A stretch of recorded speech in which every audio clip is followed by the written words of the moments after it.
അപ്പൊ ഇന്ന് നമുക്ക് കിട്ടിയിരിക്കുന്ന സാധനം എന്ന് പറഞ്ഞാൽ കുറച്ച് കൂന്തൽ കിട്ടിയിട്ടുണ്ട്. ഇന്ന് കൂന്തൽ കൊണ്ട് നമ്മൾ അഡാറായിട്ടുള്ള ഒരു റോസ്റ്റ് ആണ് തയ്യാറാക്കാൻ പോകുന്നത്. ചോറിന്റെ കൂടെ, അപ്പത്തിന്റെ കൂടെ, എന്തിന്റെ കൂടെയും കോമ്പിനേഷൻ സൂപ്പർ ഐറ്റം ആണ്. പക്ഷെ ഞാൻ ചെയ്യുന്ന കണക്കിന് നിങ്ങൾ ചെയ്തു നോക്കും, അടിപൊളി ടേസ്റ്റ് ആയിരിക്കും. അപ്പം വീഡിയോ കാണുന്നതിന് മുമ്പ് എന്നും പറഞ്ഞല്ലോ കൂട്ടുകാരെ, നിങ്ങളുടെ സപ്പോർട്ട് വളരെ വിലപ്പെട്ടതാണ്, അത് നിങ്ങൾ മറക്കരുത്. അപ്പൊ നേരെ നമുക്ക് വീഡിയോ ഉണ്ടല്ലോ. ഇപ്പൊ നമ്മൾ കഴുകി വൃത്തിയാക്കി എടുത്തപ്പോൾ നമുക്ക് കിട്ടിയതാ ഇത്രയാണ് കിട്ടിയിരിക്കുന്നത്. നമ്മൾ പീസാക്കി എടുത്തിട്ടുണ്ട്. ഇപ്പൊ നമ്മൾ അടിക്കട്ടിയുള്ള ഒരു ഇരുമ്പിന്റെ ചട്ടിയാണ് വെച്ചു കൊടുത്തിരിക്കുന്നത്. അതിനകത്ത് നമുക്ക് വെളിച്ചെണ്ണ ഒഴിച്ചു കൊടുക്കും.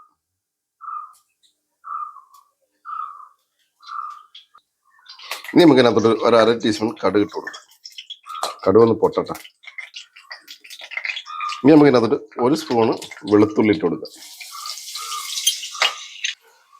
അടുത്ത് നമ്മൾ 1 സ്പൂണ് ഇഞ്ചിയാണ് ചതച്ചതാണ് ഇട്ട് കൊടുക്കുന്നത്. ഇതൊന്ന് മൂപ്പിച്ചെടുക്കാം. ഇനി നമുക്ക് ഇതിനകത്ത് കുറച്ച് കരിവേപ്പില ഇട്ട് കൊടുക്കാം.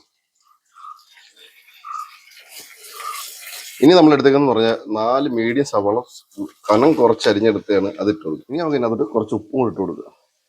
ഇനി നമുക്ക് നല്ലോണം ഒന്ന് വഴറ്റിയെടുക്കണം. നല്ലോണം വഴണ്ട് വേണം. 2 പച്ചമുളക് 2ആയിട്ട് കീറിയെടുത്താണ് അത് ഇട്ട് കൊടുക്കുക. സവാള നല്ലോണം വാടി വരുന്ന സമയത്ത് ഇതിനെപ്പറ്റി നമ്മൾ ചേർക്കുന്നതെന്ന് പറഞ്ഞാൽ 2 തക്കാളി പേസ്റ്റ് ആക്കിയതാണ് ഒഴിച്ചു കൊടുക്കുക.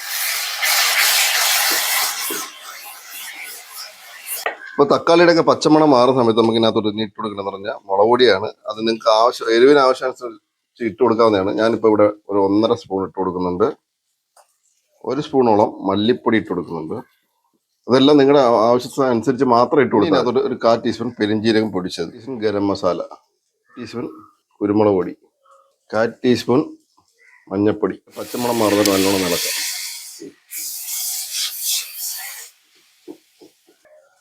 പൊടിയുടെയും പച്ചമുളകൊക്കെ മാറുന്ന സമയത്ത് നമുക്ക് ഇതിനകത്തോട്ട് വെള്ളം ഒഴിച്ചു കൊടുക്കാം. ഞാനിപ്പോൾ തക്കാളി പേസ്റ്റ് ആക്കി അതേ ജാറിൽ തന്നെ ഒരു ജാർ വെള്ളം എടുത്തിട്ടുണ്ട്, അത് ഒഴിച്ചു കൊടുക്കുക.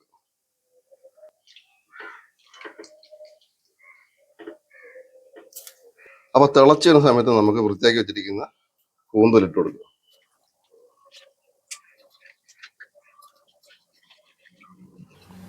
ഇനി നമുക്ക് നല്ലോണം ഒന്ന് ഇളക്കി ഒന്ന് മിക്സ് ചെയ്തെടുക്കുക എല്ലാം കൂടെ.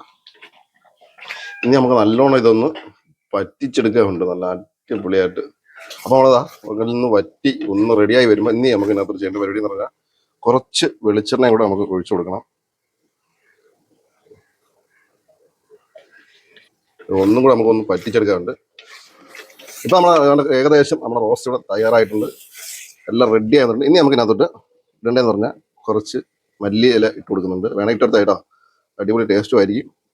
ഇനി ഒന്ന് ഇളക്കി എടുത്തു കഴിഞ്ഞാൽ നമ്മുടെ റോസ്റ്റ് ഇവിടെ തയ്യാറായിട്ടുണ്ട്. കൂട്ടുകാരെ ഇഷ്ടപ്പെട്ട് കഴിഞ്ഞാൽ ഒന്ന് ലൈക്ക് ചെയ്യാനും ഷെയർ ചെയ്യാനും സപ്പോർട്ട് ചെയ്യാനും ഒന്നും മറന്നുപോലെ. പിന്നെ